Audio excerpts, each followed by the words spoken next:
What have you come to believe about the difference between willpower and motivation and discipline? How do kind of all of these fit together in your mind? Yeah, so willpower and tenacity are related to motivation, but they're not quite the same. I think we should think of motivation as the verb state that moves us from, let's just say, apathy to tenacity.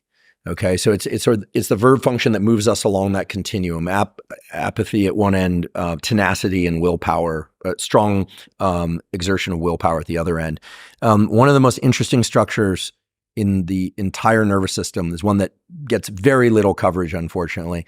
In fact, most neuroscientists aren't aware of what its function is, and it's called the AMCC, which is the anterior mid-cingulate cortex. You have one on each side of the brain. The name isn't really important, but we want to, to the credit of the structure, we should name it the AMCC. The AMCC receives inputs from a lot of interesting brain areas related to reward, related to autonomic function, so how alert or sleepy we are, to prediction error. It's a hub for many, many inputs and outputs, hormone systems, et cetera. Beautiful experiments done by my colleague Joe Parvisi at Stanford have shown that if you stimulate this brain area, a tiny little brain area in a human, they immediately feel as if some challenge is impending and they're going to meet that challenge. It's a forward center of mass against challenge response. This has been seen in independent subjects. They do controls where they then tell them they're stimulating, but they're not actually stimulating, and they're like, I don't feel anything. You can turn on and off tenacity and willpower. So there's literally a hub for this. Now, here's where it gets really interesting. I'm going to list off a bunch of peer-reviewed published results in rapid sequence, and I'm happy to point out the substantiation for this, or the references. Okay, individuals that are dieting or resisting some sort of tempting behavior and are successful in doing that, the size and activity in their AMCC goes up over time, and the structure gets bigger. Dieters who fail, flat or downward trajectory of the size and activation of the AMCC. This can be taken too far. Individuals with anorexia nervosa, the most deadly of all psychiatric disorders, where a self-deprivation of food activates excessive reward. There's this kind of loop of reward. Their AMCCs are significantly greater size than others. So there's, this can be taken too far.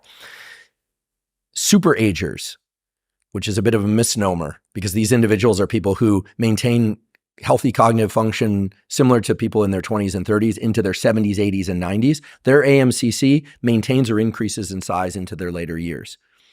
Typical agers, the size of, we always hear that you lose brain mass across your lifespan. Well, most of it is from the AMCC.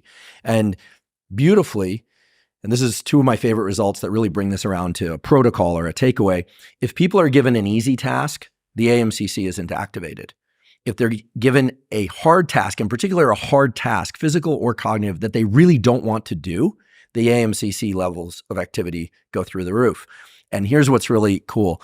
They gave aging, people age 60 to 79, the task of adding 3 hours extra per week of cardiovascular exercise. Now, that's a lot, right? 3 1-hour, they call them aerobic classes, but getting their heart rate up to about 65, 70% of maximum. So it's getting into like zone 3-ish area. Yeah, people can look up zone 3, but you nailed it, zone 3.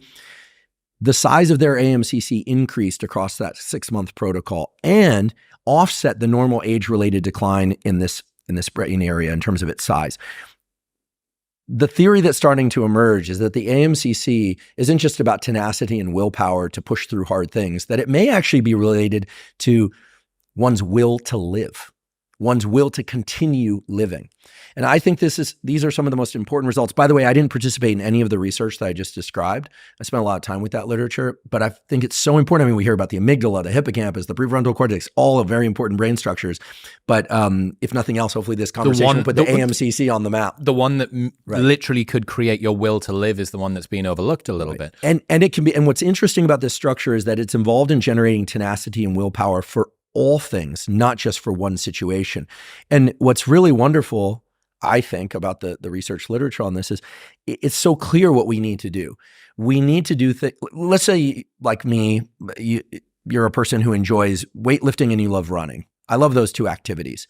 Well, guess what? Those activities, even if they're hard, like a hard run that I'm really enjoying, or some hard sets in the gym, not going to increase the size or activity of the AMCC. People love to over romanticize the utility of those final 2 reps. Sure, okay, pushing to failure, great. Running hard till your lungs burn, great. But if you enjoy that, you're not increasing your amount of tenacity and willpower, at least according to the research data. What's going to do it is doing something what I call micro sucks or macro sucks. And so micro sucks could be all the little things that you don't want to do during the day. Macro sucks could be the larger things.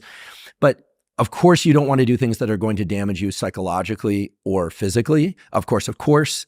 But everyone, I believe, would benefit from picking a few micro sucks. What are some of your micro sucks or macro sucks that you could sprinkle throughout the day? Okay, so on a household maintenance level, I maintain a very clean home. I'm constantly throwing things away as well. But there are a few things, like once I exceed a certain number of dishes in the sink, it becomes this, okay, I'll load the dishwasher later type thing. Like a micro suck for me would be like, especially if something's been in there for a while and it's kind of gross and then you got to like work through it. And of course I try and put each dish away as I, dirty them up. But so little things, the things like I really don't want to deal with that right now. That's the kind of thing, those harder tasks where you have to breach some barrier, some resistance to put it into, Stephen Pressfield language or our friend David Goggins, right? This idea that one has to callous the mind. I mean, David said that, right? He's probably got an hypertrophied AMCC that's bigger than most people's. Probably. And the beauty of having an AMCC that's highly available for activation is that, through the micro and the macro sucks of the day, you have this thing, it's like an engine that you can devote to other things. So then you can devote the AMCC to other endeavors. I have this thing I called email anxiety, and it's when my unread inbox reaches 3 figures or more. And that's when it kind of follows me around like a poltergeist throughout the day. And that absolutely, for me, that's probably a macro suck. To get through that, it's probably 3 to 4 hours. A lot of it's scheduling. When's this guest coming on? I need to speak to this partner. We go blah, blah, blah. So yeah, I feel that. What else? It's subjective, right? I mean, what sucks is subjective. Someone else might love emails. Yeah, someone might. And I think that, you've talked a lot on your show with various guests about, when we're in too much comfort, we're not meeting our goals. I love deadlines for that reason. I love deadlines. I love pressure. I think Parkinson's law is as close to a thermodynamic of productivity as we can get. Do you know what I mean? Like when you have a deadline, you will meet it. Right. If you do not have a deadline, you will manana until forever. That's right. And some people, I think, preload the deadline by procrastinating, and then that's what gets their activation energy to a level where they can engage. So I've started thinking about this a lot lately. I love running, but it's interesting. I like to finish at my driveway, and I live on a hill. And actually, this morning I was out for a run, and the gate at the end of the cul-de-sac is my sort of designated stop point. So it actually sucked to do the last 20 meters. This morning. So there I probably got a little bit of AMCC activation because everything was, the number of negotiations I went through when I turned up my street at the end of this run, whether or not I was going to run this extra 20 meters was ridiculous. I mean, the human brain, struggling to not do this extra 20 meters. It was so silly. So it's gotta hurt a little bit. Again, you don't want to damage yourself, but I think in the context of, for instance, cognitive learning, getting to the point where you finish something and then forcing yourself to do one little extra bit there at the end. Yeah. So, I'm not looking for any credit for it, but I want to be very clear that the scientific literature doesn't call these things micro sucks. I call them micro sucks. Yeah. And I sort of put that out there just to make it clear as to what we're referring to. Do you know Nick Bear? I don't. In Austin, he's an athlete and supplement company owner. Yep. Yeah. Like he's a hybrid athlete. A larger guy, but he runs really fast. Does bodybuilding shows, does powerlifting, also runs. To be clear, I know that large guys run fast, but typically they don't run fast for 20 miles. Correct. And he does. That's accurate. Yeah. His little catchphrase is go one more.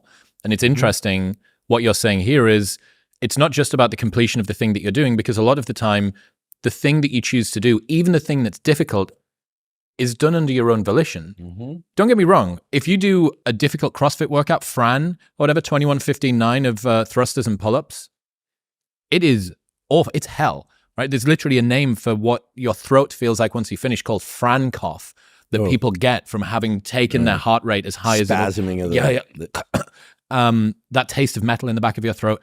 But what people are doing there, although they're doing something that's difficult, it's like volitionally difficult and it's within their domain of enjoyment.